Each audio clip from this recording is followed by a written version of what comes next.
ಚಂಪೂ ರಾಮಾಯಣ 14ನೇ ಶ್ಲೋಕ ಮತ್ತು ಗದ್ಯ ಇವಿಷ್ಟು ಆಗಿತ್ತು. 15ನೇ ಶ್ಲೋಕವನ್ನು ಹೇಳಬೇಕಾಗಿದೆ. ಅಸೌ ಜನಕನಂದಿನೀಂ ತತ ಇತೋ ವಿಚಿನ್ವನ್ ಕ್ಷಣಾತ್ ಅಶೋಕವನಿಕಾ ಮಗಾದಪಗತಾನ್ಯಮಾರ್ಗಭ್ರಮಃ ಪರಾಮಭಿಲಷನ್ ಗತಿಂ ಶಮಧನೋ ಯಥಾ ನಿರ್ಮಮಃ ತ್ರಯೀಮಖಿಲ ಕಿಲ್ಬಿಷ ಪ್ರಶಮನೈಕ ದಿವ್ಯೌಷಧಿಂ. ಇನ್ನೊಮ್ಮೆ ಹೇಳ್ತಾನೆ. ಅಸೌ ಜನಕನಂದಿನೀಂ ತತ ಇತೋ ವಿಚಿನ್ವನ್ ಕ್ಷಣಾತ್ ಅಶೋಕವನಿಕಾ ಮಗಾದಪಗತಾನ್ಯಮಾರ್ಗಭ್ರಮಃ ಪರಾಮಭಿಲಷನ್ ಗತಿಂ ಶಮಧನೋ ಯಥಾ ನಿರ್ಮಮಃ ತ್ರಯೀಮಖಿಲ ಕಿಲ್ಬಿಷ ಪ್ರಶಮನೈಕ ದಿವ್ಯೌಷಧಿಂ. ಅಸೌ ಪದಚ್ಛೇದ. ಅಸೌ ಜನಕನಂದಿನೀಂ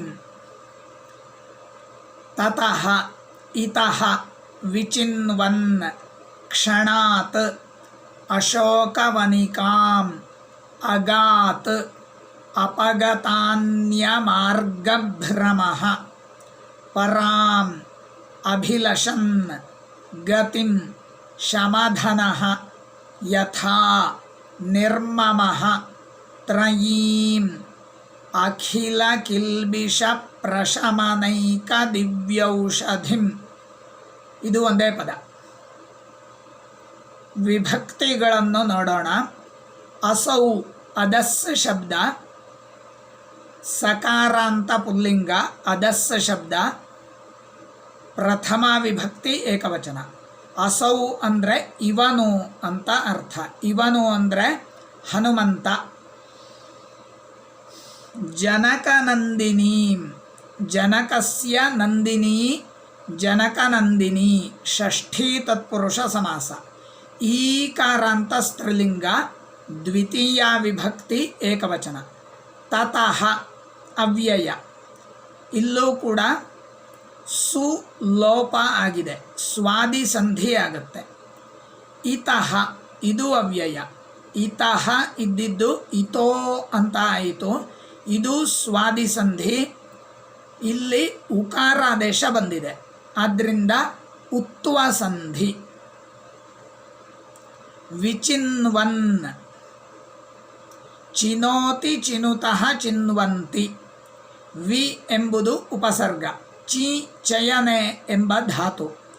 ಇದಕ್ಕೆ ಶತೃ ಪ್ರತ್ಯಯ ಬಂದು ಪುಲ್ಲಿಂಗದ ರೂಪ. ವಿಚಿನ್ವನ್, ವಿಚಿನ್ವಂತೌ, ವಿಚಿನ್ವಂತಃ. ವಿಚಿನ್ವತ್ ಶಬ್ದ ಆಗತ್ತೆ, ಶತೃ ಪ್ರತ್ಯಯ ಅಂತ. ಪ್ರಥಮ ವಿಭಕ್ತಿ ಏಕವಚನ ವಿಚಿನ್ವನ್ ಎಂಬುದು. ಕ್ಷಣಾತ್, ಕ್ಷಣಃ ಅಕಾರಾಂತ ಪುಲ್ಲಿಂಗ, ಕ್ಷಣಾತ್ ಪಂಚಮಿ ಏಕವಚನ. ಅಶೋಕವನಿಕಾಂ ಆಕಾರಾಂತ ಸ್ತ್ರೀಲಿಂಗ, ದ್ವಿತೀಯ ವಿಭಕ್ತಿ ಏಕವಚನ. ಅಗಾತ್ ಇಣ್ಗತೌ ಎಂಬ ಧಾತು. ಏತಿ ಇತಃ ಯಂತಿ, ಇದರ ಲುಂಗ್ ಲಕಾರ ಆಗತ್ತೆ. ಅಗಾತ್, ಅಗಾತಾಂ, ಅಗುಹು ಎಂಬಂತಹ ರೂಪಗಳು. ಹೋದನು ಅಂತ ಅರ್ಥ. ಅಪಗತಾನ್ಯಮಾರ್ಗಭ್ರಮಃ, ಅಪಗತಃ ಅನ್ಯಮಾರ್ಗಭ್ರಮಃ ಯಸ್ಯ ಸಹ ಬಹುವ್ರೀಹಿ ಸಮಾಸ ಆಗತ್ತೆ. ಅಪಗತಾನ್ಯಮಾರ್ಗಭ್ರಮಃ ಅಕಾರಾಂತ ಪುಲ್ಲಿಂಗ, ಪ್ರಥಮ ವಿಭಕ್ತಿ ಏಕವಚನ. ಇದನ್ನು ಪೂರ್ತಿ ಬಿಡಿಸಬೇಕು ಅಂತಾದರೆ ಅನ್ಯಶ್ಚ ಅಸೌ ಮಾರ್ಗಶ್ಚ ಅನ್ಯಮಾರ್ಗ ಕರ್ಮಧಾರಯ ಸಮಾಸ. अन्यमार्गे भ्रमः अन्यमार्गभ्रमः सप्तमी तत्पुरुष अपगतः अन्यमार्गभ्रमः यस्य सः ಇದು ಬಹುವ್ರೀಹಿ ಸಮಾಸ. ಪರಾಂ ಆಕಾರಾಂತ ಸ್ತ್ರೀಲಿಂಗ ದ್ವಿತೀಯ ವಿಭಕ್ತಿ ಏಕವಚನ. ಅಭಿಲಷನ್ ಶತೃ ಪ್ರತ್ಯಯಾಂತ ರೂಪ. ಕ್ರಿಯಾಪದ ಲಷತಿ ಲಷತಃ ಲಷಂತಿ. ಅಭಿ ಎಂಬುದು ಉಪಸರ್ಗ. ಶತೃ ಪ್ರತ್ಯಯ ಬಂದಾಗ ಅಭಿಲಷನ್ ಅಂತ ಆಗತ್ತೆ. ವರ್ತಮಾನ ಕೃದಂತ. ಶತೃ ಪ್ರತ್ಯಯ ಅಂದರೆ ವರ್ತಮಾನ ಕೃದಂತ. ಬಯಸುತ್ತಾ ಅಭಿಲಷತ್ ಶಬ್ದ ಪ್ರಥಮ ವಿಭಕ್ತಿ ಏಕವಚನ ಪುಲ್ಲಿಂಗದಲ್ಲಿ. ಗತಿಂ ಗತಿಹಿ ಇಕಾರಾಂತ ಸ್ತ್ರೀಲಿಂಗ ದ್ವಿತೀಯ ವಿಭಕ್ತಿ ಏಕವಚನ. ಶಮಧನಃ ಶಮಃ ಧನಂ ಯಸ್ಯ ಸಹ ಬಹುವ್ರೀಹಿ ಸಮಾಸ ಆಗತ್ತೆ. ಇದು ಪ್ರಥಮ ವಿಭಕ್ತಿ ಏಕವಚನ. ಶಮಧನಃ ಯಥಾ ಶಮಧನೋ ಯಥಾ ಸ್ವಾದಿಸಂಧಿ, ಅದರಲ್ಲಿ ಉತ್ವ ಸಂಧಿ ಆಗತ್ತೆ. ಉಕಾರಾದೇಶ ಬಂದಿದೆ. ಯಥಾ ಎಂಬುದು ಅವ್ಯಯ. ನಿರ್ಮಮಃ ನಿರ್ಗತಃ ಮಮ ಯಸ್ಯ ನಿರ್ಮಮಃ ಬಹುವ್ರೀಹಿ ಸಮಾಸ. ತ್ರಯೀಂ ಈಕಾರಾಂತ ಸ್ತ್ರೀಲಿಂಗ ದ್ವಿತೀಯ ವಿಭಕ್ತಿ ಏಕವಚನ. ಅಖಿಲ ಕಿಲ್ಬಿಷ ಪ್ರಶಮನೈಕ ದಿವ್ಯೌಷಧಿಂ ಇದು ಒಂದೇ ಪದ ಆಗಿದೆ. ಅಖಿಲಂಚ ತತ್ ಕಿಲ್ಬಿಷಂಚ ಅಖಿಲ ಕಿಲ್ಬಿಷಂ ಕರ್ಮಧಾರಯ ಸಮಾಸ. ಅಖಿಲ ಕಿಲ್ಬಿಷಸ್ಯ ಪ್ರಶಮನಂ ಅಖಿಲ ಕಿಲ್ಬಿಷ ಪ್ರಶಮನಂ ಷಷ್ಠೀ ತತ್ಪುರುಷ ಸಮಾಸ. ದಿವ್ಯಾಚ ಅಸೌ ಔಷಧಿಶ್ಚ ದಿವ್ಯೌಷಧಿಃ ಅಥವಾ ದಿವ್ಯಾಚ ಅಸೌ ಓಷಧಿಶ್ಚ ದಿವ್ಯೌಷಧಿಃ ತಾಂ ದಿವ್ಯೌಷಧಿಂ ಇಕಾರಾಂತ ಸ್ತ್ರೀಲಿಂಗ ದ್ವಿತೀಯ ವಿಭಕ್ತಿ ಏಕವಚನ. ಏಕಾಚ ಅಸೌ ದಿವ್ಯೌಷಧಿಶ್ಚ ಏಕದಿವ್ಯೌಷಧಿಃ ಇದು ಕರ್ಮಧಾರಯ ಸಮಾಸ ಆಗತ್ತೆ. ಇಷ್ಟು ಬಿಡಿಸಿಕೊಂಡಾದ ಮೇಲೆ ಎರಡು ಸಮಾಸ ಮಾಡಿ ಎಲ್ಲವನ್ನು ಸೇರಿಸಬೇಕು. ಅಖಿಲ ಕಿಲ್ಬಿಷ ಪ್ರಶಮನಂ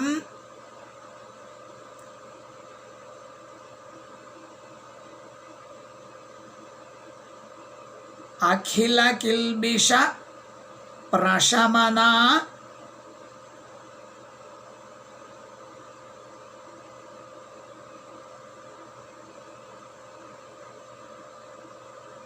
ಇದು ಬಹುವ್ರೀಹಿ ಸಮಾಸ ಅಂತ ಬೇಡ, ಸಪ್ತಮಿ ತತ್ಪುರುಷವನ್ನು ಮಾಡೋಣ, ಆಗ ಸರಿಯಾಗತ್ತೆ ಅರ್ಥಕ್ಕೆ. ಅಖಿಲ ಕಿಲ್ಬಿಷ ಪ್ರಶಮನೆ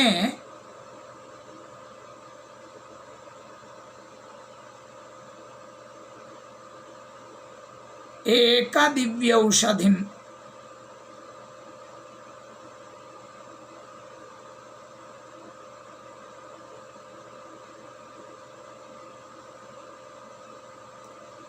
ಅಖಿಲ ಕಿಲ್ಬಿಷ ಪ್ರಶಮನೈಕ ದಿವ್ಯೌಷಧಿಂ ಈ ರೀತಿಯಲ್ಲಿ ಬಿಡಿಸಬಹುದು.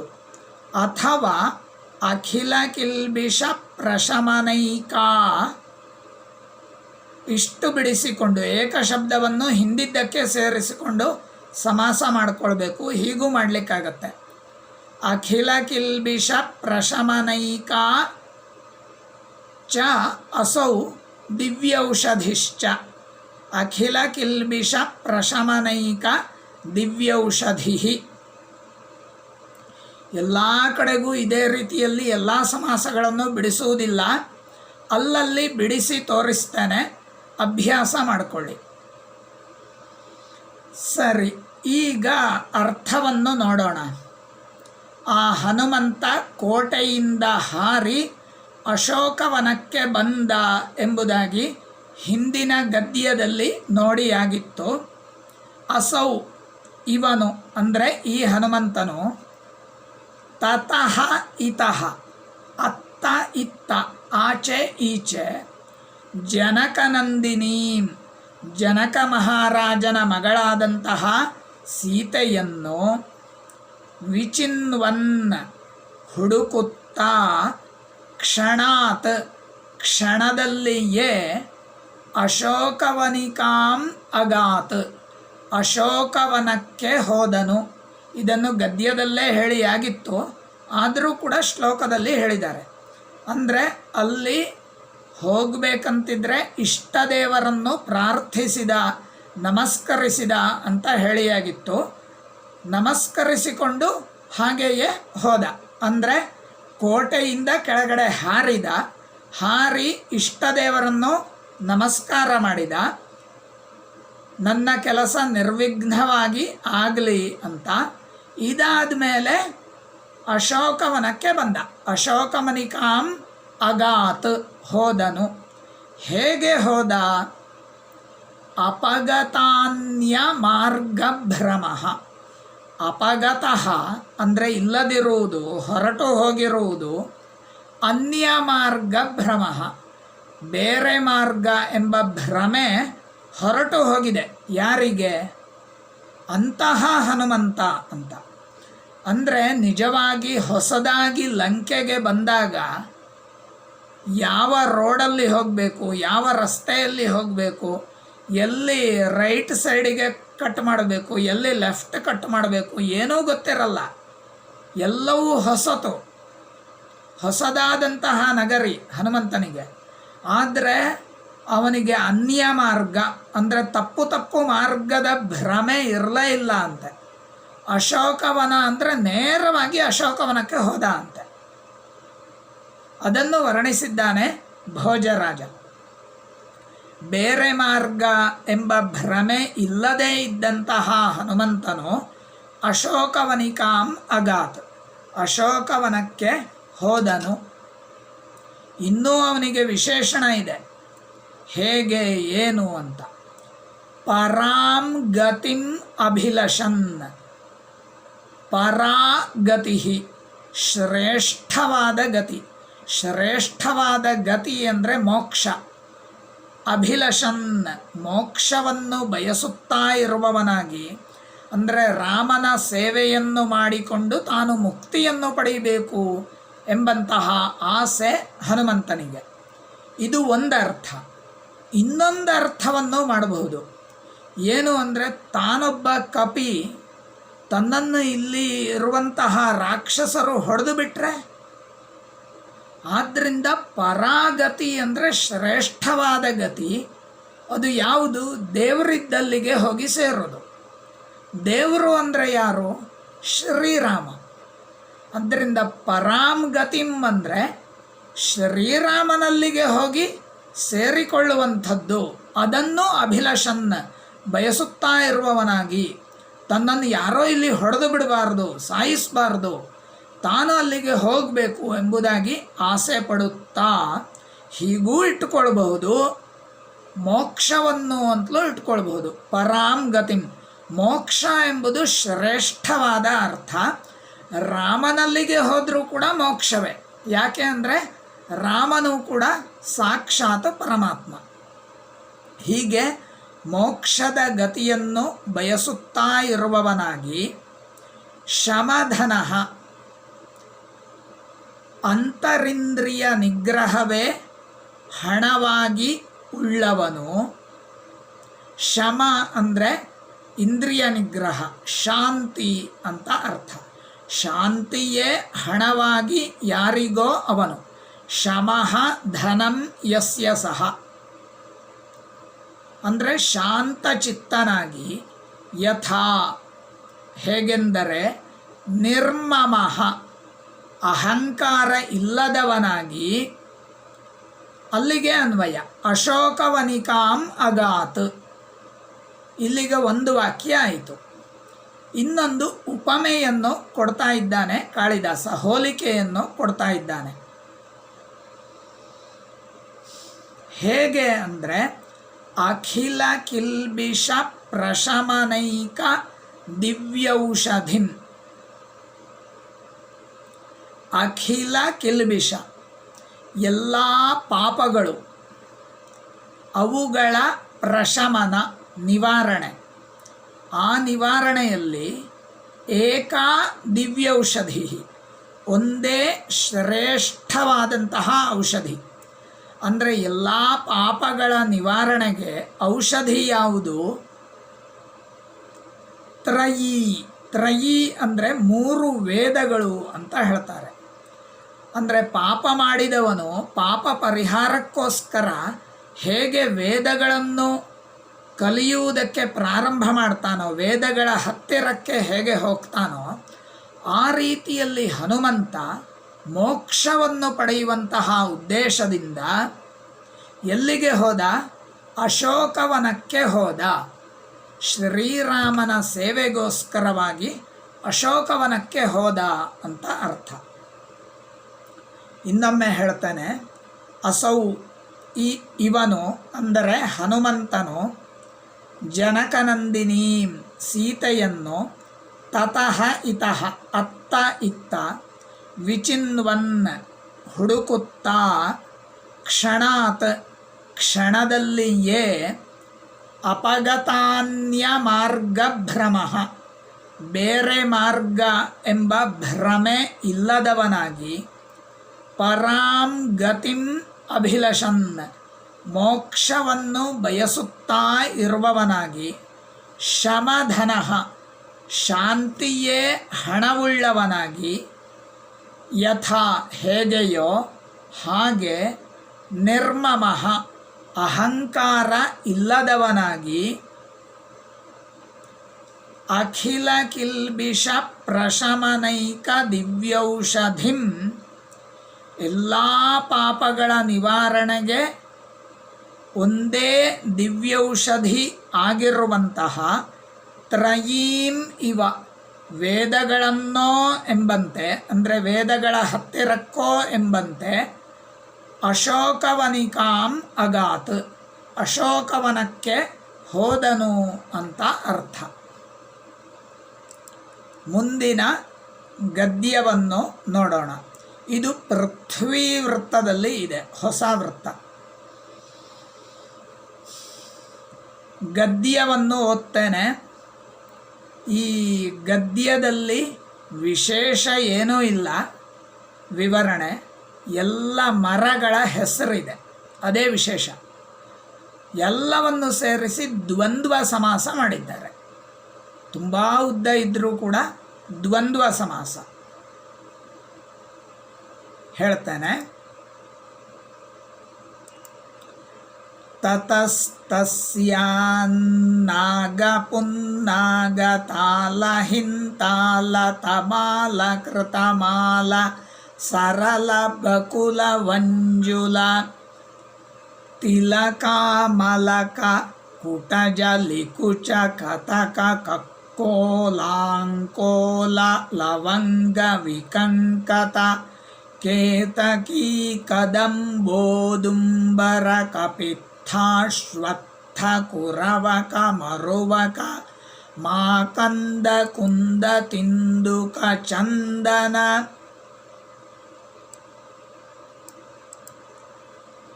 ಸ್ಯಂದನ ಚಂಪಕ ಚಾಂಪೇಯ ಪನಸ ವೇತಸ ಪಲಾಶ ಪಾಟಲ ರಸಾಲ ಪ್ರಿಯಾಲು ಪ್ರಾಯೈರನೇಕೈರನೋಕಹ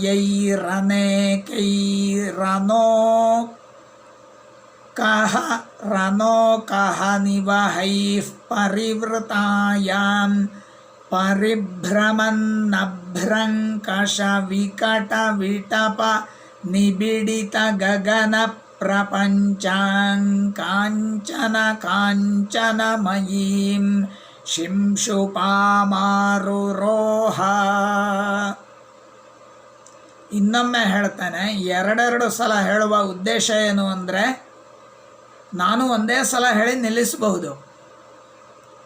ನಿಮಗೆ ಓದುವುದಕ್ಕೆ ಕಲಿತುಕೊಳ್ಳುವುದು ಸುಲಭ ಆಗುತ್ತೆ. ಇಲ್ಲ ನೀವು ಕಷ್ಟಪಟ್ಟುಕೊಂಡು ತಸ್ ತಸ್ಯಾಂ ನಾಗ ಪುನ್ನಾಗ ಈ ರೀತಿಯಲ್ಲಿ ಓದಬೇಕಾಗತ್ತೆ. ಅದಕ್ಕೋಸ್ಕರ ಅಭ್ಯಾಸ ಆಗಲಿ ಅಂತ ಸಂಸ್ಕೃತ ಶ್ಲೋಕ ಇರಲಿ ಗದ್ಯ ಇರಲಿ ಎರಡೆರಡು ಬಾರಿ ಹೇಳ್ತಾನೆ. ಗದ್ಯಕ್ಕೆ ಅರ್ಥವನ್ನು ನಾಳೆ ಹೇಳೋಣ. ಇನ್ನೊಮ್ಮೆ ಓದಿ ಮುಗಿಸ್ತೇನೆ. ತತಸ್ತಸ್ಯಾನ್ನಾಗ ಪುನ್ನಾಗ ತಾಲ ಹಿಂತಾಲ ತಮಾಲ ಕೃತಮಾಲ ಸರಳ ಬಕುಲ ವಂಜುಲ ತಿಲಕಾಮಲ ಕಕುಟಜ ವಿಕುಚ ಕತಕ ಕಕ್ಕೋಲಾಂಕೋಲ ಲವಂಗ ವಿಕಂಕತ ಕೇತಕಿ ಕದಂಬೋದುಂಬರ ಕಪಿತ್ಥಾಶ್ವತ್ಥ ಕುರವಕ ಮರುವಕ ಮಾಕಂದ ಕುಂದ ತಿಂದುಕ ಚಂದನ ಸ್ಯಂದನ ಚಂಪಕ ಚಾಂಪೇಯ ಪನಸ ವೇತಸ ಪಲಾಶ ಪಾಟಲ ರಸಾಲ ಪ್ರಿಯಾಲು ಪ್ರಾಯೈಃ ಅನೇಕೈರನೋಕಃ ನಿವಹೈಃ ಪರಿವೃತಾಯಾಂ ಪರಿಭ್ರಮನ್ನಭ್ರಂಕಷ ವಿಕಟ ವಿಟಪ ನಿಬಿಡಿತ ಗಗನ ಪ್ರಪಂಚಾಂ ಕಾಂಚನ ಕಾಂಚನಮಯೀಂ ಶಿಂಶುಪಾಮಾರುರೋಹ. ಪ್ರಾರಂಭದಲ್ಲಿ ತತಸ್ತಸ್ಯಾಂ ಆದ ನಂತರ ಏನಿದೆ ತಾಲ ಹಿಂತಾಲ ಪ್ರಾರಂಭ ಆಗತ್ತೆ. ನಾಗ ಪುನ್ನಾಗ ಅಲ್ಲಿ ಪ್ರಾರಂಭ ಆಗತ್ತೆ. ನಾಗ ಪುನ್ನಾಗದಿಂದ ಪ್ರಾರಂಭಿಸಿ 24ನೇ ಪೇಜಲ್ಲಿ 1ನೇ ಲೈನ್ ಕೊನೆಯಲ್ಲಿದೆ ನೋಡಿ, ಪ್ರಿಯಾಲು ಪ್ರಾಯೈಹಿ. ಅಲ್ಲಿವರೆಗೆ ಒಂದೇ ಪದ. ನಾಗ ಪುನ್ನಾಗದಿಂದ ಪ್ರಾರಂಭಿಸಿ, ನಾಗದಿಂದ ಪ್ರಾರಂಭಿಸಿ 24ನೇ ಪೇಜಲ್ಲಿ ರಸಾಲ ಪ್ರಿಯಾಲು ಪ್ರಾಯೈಹಿ ಅಲ್ಲಿವರೆಗೆ ಒಂದು ಪದ, ಒಂದೇ ಪದ. ಅದು ಎಲ್ಲವನ್ನು ಸೇರಿಸಿ ದ್ವಂದ್ವ ಸಮಾಸವನ್ನು ಮಾಡಿದ್ದಾರೆ. ಒಂದೇ ಬಾರಿಗೆ ಎಲ್ಲವನ್ನು ಸೇರಿಸ್ಬೋದು, ಏನೂ ತೊಂದರೆ ಇಲ್ಲ.